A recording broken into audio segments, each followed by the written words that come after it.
Okay. Hello, welcome to English 4101, third of the three videos on Sayf and Yazan. Going to be talking in this, I hope, brief video about ghouls and conversion and what this says about how the human functions in this particular work. So I posed the question in last Thursday's class about why Ghaylouna has to die. And many of you answered very effectively, I think, saying that she's a sidekick and you don't allow the sidekick to become the star of the story. She's very, very powerful, and so powerful, in fact, that she has to be sort of got out of the way. And I think that's a pretty effective answer because it focuses our attention on what this particular narrative is trying to do. And so that works. But I think there's more going on here, which I think has to do with purity and holiness and who's allowed to be part of the community and who isn't. So you look at here about the representation of ghouls in this particular Islamic heroic manuscript, and they're pretty horrifyingly hideous. And that's something that sort of jumps out at me. I was looking at that. I was reading the entry on ghoul in the online Encyclopedia Iranica, which is a really good resource. And it gave me a sense of how ghouls were functioning in pre-Islamic myth and Islamic storytelling. And a lot of what it was saying didn't really seem to line up very carefully with this particular character, Ghaylouna, although she herself does eat the corpses of humans. And so that seems to be the common feature, and also just being a giant, hideous creature. But there's some kind of particular qualities of her that are really, really striking. And what's striking especially is that I'm not really sure she's allowed to fully convert to Islam.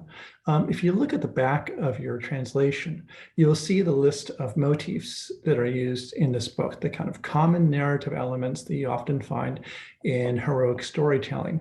And some of these are done specifically for Islamic stories. So you have a section that's just about conversions to Islam. And it lists all the characters who convert to Islam in this work. And I have a partial list here, and it keeps going on to the next page. But the character that's missing from that is Ghaylouna, and I was really struck by that. And so I had another look at page 143. And this is the bit where we have something that's very close to a conversion. So I'll just read part of that passage to you. So on they walked through the pathless wilderness with no notion of where they were going, knowing only that God would dispose for them according to his will. And whenever Ghaylouna saw King Sayf engage himself in worship and devotion, she would do as he did.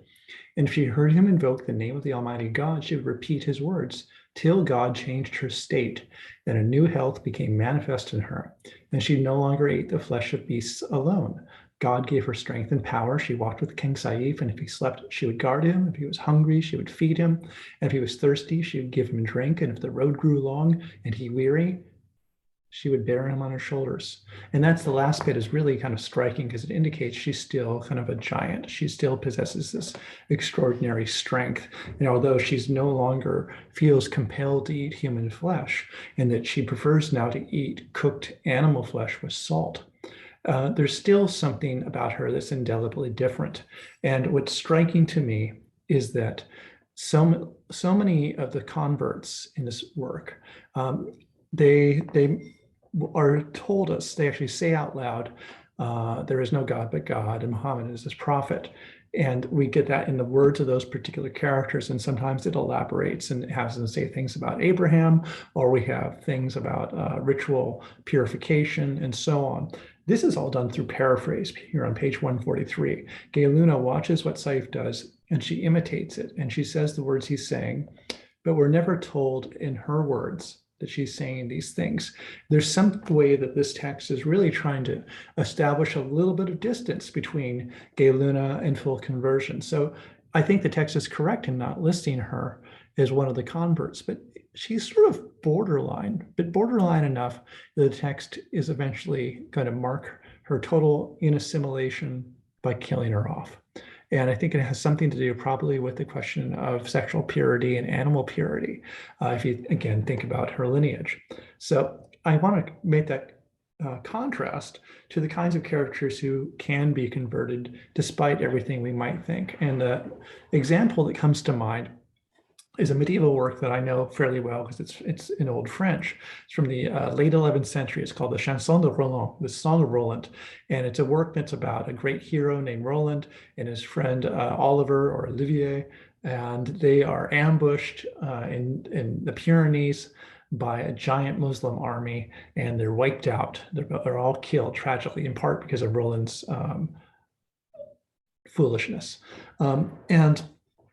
But of course, they kill a bunch of Muslims on the way there because it's a Christian tragedy. And there's a bit where Roland is facing off against this emir, this great Muslim knight. And he's so impressed by how powerful and beautiful this man is that he says in French, I have the French there, I'll read my translation, "My God, what a nobleman. If only he were Christian." And that reminded me of this bit on page 196 of Sayf, where Sadoun is saying, if they can do with us on fair and proper terms, then I'm equal to them. So facing off this great army, which has these great champions. It's basically the worshippers of who are Islamic versus the worshippers of Saturn. And Sadoun says, but I have seen among them a knight called Mamun, whose like no eye has ever beheld. I pray to God he might become one of our party and embrace the religion of Islam. And so that's what happens, in fact, is that there are three great champions who worship Saturn, and they are defeated by Sayf and Sadoun, and they are wrestled to the ground and chained up and given the choice of converting or not converting. And they convert in part because they're overwhelmed by the absolute power of God. And so, of course, that sounds like this bit from Song of Roland. If only he were Christian. In this case, it's if only he were Muslim. And this text allows these characters to convert. And it does that, even though there's this really stark difference established between them in this whole chapter on the great battle, which maybe you probably haven't read for Tuesday, but you'll read it by Thursday. And that's a bit where the language about blackness and whiteness just really comes rushing back in a big way. And so Sayf and this particular hero, whose name I can't say, are facing off against each other, and they're trading insults. And Sayf says, "Cast aside your lying and your false boasting, you unclean Ethiopian blacks, you who worship a false god," etc. It's really nasty language. And you expect that this is going to be some kind of race war, some kind of genocide, but that's not really what happens. In fact, what happens is Sayf grabs this particular hero, he defeats him, does not kill him, drags him back, converts him to Islam. And it's in a passage, the conversion scene is incredibly elaborate. It's the most elaborate and detailed that you find in the entire book when these three heroes are converting. And so you can look at page 213 and just look at the way this is described. And my question maybe as I'm reading this through is whether or not that black skin that these three heroes, whether that's mentioned again, whether the text just decides not to bring that up anymore once the matter of conversion has been dealt with. So this is something maybe to pay attention to in the way that race and skin color, which are not always the same thing, are functioning in this particular text. But to kind of sum up, I'm really struck by the question of convertibility and who's allowed to convert and who is not allowed to convert. And the Ghaylouna is not allowed to convert because that particular woman who's a monster, who's from this weird sexual force, is someone who ultimately is so different that it can't allow her to become part of the Muslim community. The people who are allowed to be part of that community are either great heroes or they can be married into the lineage. And so that's interesting to me. I'm also thinking just about the limits of the human in some of the texts we've been reading this semester.